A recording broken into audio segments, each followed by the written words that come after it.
Selamat pagi Bapak Ibu dan saudara yang kasih Tuhan. Mari kita melanjutkan pembacaan firman Tuhan pagi hari ini dari kitab Ester pasal yang kedua. Sesudah peristiwa-peristiwa ini, setelah kepanasan murka Raja Ahaswiweros surut, terkenanglah Baginda kepada Wasti dan yang dilakukannya, dan kepada apa yang diputuskan atasnya. Maka sembah para biduanda raja yang bertugas pada Baginda. Hendaklah orang mencari bagi raja gadis-gadis, yaitu anak-anak dara yang elok rupanya. Hendaklah raja menempatkan kuasa-kuasa di segenap daerah kerajaannya, supaya mereka mengumpulkan semua gadis, anak-anak dara yang elok rupanya, di dalam benteng Susan, di balai perempuan, di bawah pengawasan Hegai, sida-sida raja, penjaga para perempuan. Hendaklah diberikan wangi-wangian kepada mereka. Dan gadis yang terbaik pada pemandangan raja, baiklah dia menjadi ratu ganti Wasti. Hal itu dipandang baik oleh raja, dan dilakukanlah demikian. Pada waktu itu, ada di dalam benteng Susan seorang Yahudi yang bernama Mordekai bin Yair bin Simei bin Kish, seorang Benyamin, yang diangkut dari Yerusalem sebagai salah seorang buangan, yang turut dengan Yekonya, Raja Yehuda, ketika ia diangkut ke dalam pembuangan oleh Raja Nebukadnezar, Raja Babel. Mordekai itu pengasuh Hadasa, yakni Ester, anak saudara ayahnya, sebab anak itu tidak beribu bapa lagi. Gadis itu elok perawakannya dan cantik parasnya. Ketika ibu bapanya mati, ia diangkat sebagai anak oleh Mordekai. Setelah titah dan undang-undang raja tersiar, dan banyak gadis dikumpulkan di dalam benteng Susan, di bawah pengawasan Hegai, maka Ester pun dibawa masuk ke dalam istana raja, di bawah pengawasan Hegai, penjaga para perempuan. Maka gadis itu sangat baik pada pemandangannya dan menimbulkan kasih sayangnya, sehingga Hegai segera memberikan wangi-wangian dan pelabur kepadanya, dan juga 7 orang dayang-dayang yang terpilih dari isi istana raja, kemudian memindahkan dia dengan dayang-dayangnya ke bagian yang terbaik di dalam balai perempuan. Ester tidak memberitahukan kebangsaan dan asal-usulnya karena dilarang oleh Mordekai. Tiap-tiap hari berjalan-jalanlah Mordekai di depan pelataran balai perempuan itu untuk mengetahui bagaimana keadaan Ester dan apa yang akan berlaku atasnya. Tiap-tiap kali seorang gadis mendapat giliran untuk masuk menghadap Raja Ahaswiweros, dan sebelumnya ia dirawat menurut peraturan bagi para perempuan selama 12 bulan. Sebab seluruh waktu itu digunakan untuk pemakaian wangi-wangian, 6 bulan untuk memakai minyak mur, dan 6 bulan lagi untuk memakai minyak kasai, serta lain-lain wangi-wangian perempuan. Lalu gadis itu masuk menghadap raja, dan segala apa yang dimintanya harus diberikan kepadanya untuk dibawa masuk dari balai perempuan ke dalam istana raja.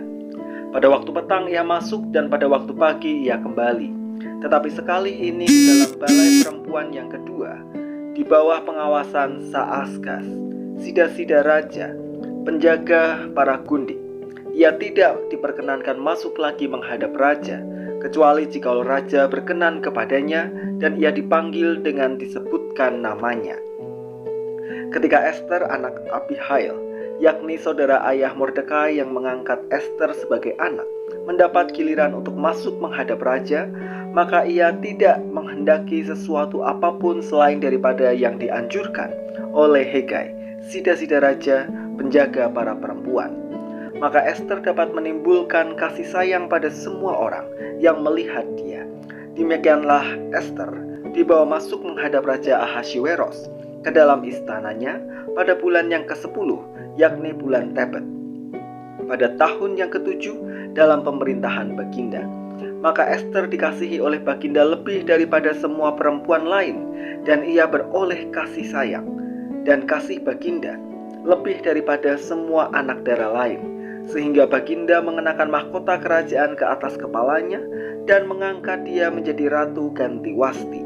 Kemudian diadakanlah oleh Baginda suatu perjamuan bagi semua pembesar dan pegawainya, yakni perjamuan karena Ester, dan Baginda menitahkan kebebasan pajak bagi daerah-daerah serta mengaruniakan anugerah sebagaimana layak bagi raja. Selama anak-anak darah dikumpulkan untuk kedua kalinya, Mordekai duduk di pintu gerbang istana raja. Adapun Ester tidak memberitahukan asal-usul dan kebangsaannya seperti diperintahkannya kepadanya oleh Mordekai, sebab Ester tetap berbuat menurut perkataan Mordekai seperti pada waktu ia masih dalam asuhannya. Pada waktu itu ketika Mordekai duduk di pintu gerbang istana raja, sakit hatilah Bigtan dan Teresh, dua orang sida-sida raja yang termasuk golongan penjaga pintu. Lalu berikhtiarlah mereka untuk membunuh Raja Ahasveros. Tetapi perkara itu dapat diketahui oleh Mordekai, lalu diberitahukannya kepada Ester, sang ratu, dan Ester mempersembahkannya kepada raja atas nama Mordekai. Perkara itu diperiksa dan ternyata benar, maka kedua orang itu disulakan pada tiang, dan peristiwa itu dituliskan di dalam kitab sejarah di hadapan raja. Ester atau dengan nama Hadasa bukanlah seorang berkebangsaan Persia. Parasnya yang cantik dan kebaikannya menjadi daya tarik bagi Raja Ahasveros untuk memilihnya sebagai pengganti Ratu Wasti. Ester adalah seorang Yahudi, namun oleh Mordekai, saudaranya, ia dilarang untuk mengungkap jati dirinya. Namun siapa yang sangka Ester justru terpilih sebagai seorang ratu di wilayah bangsa yang lain.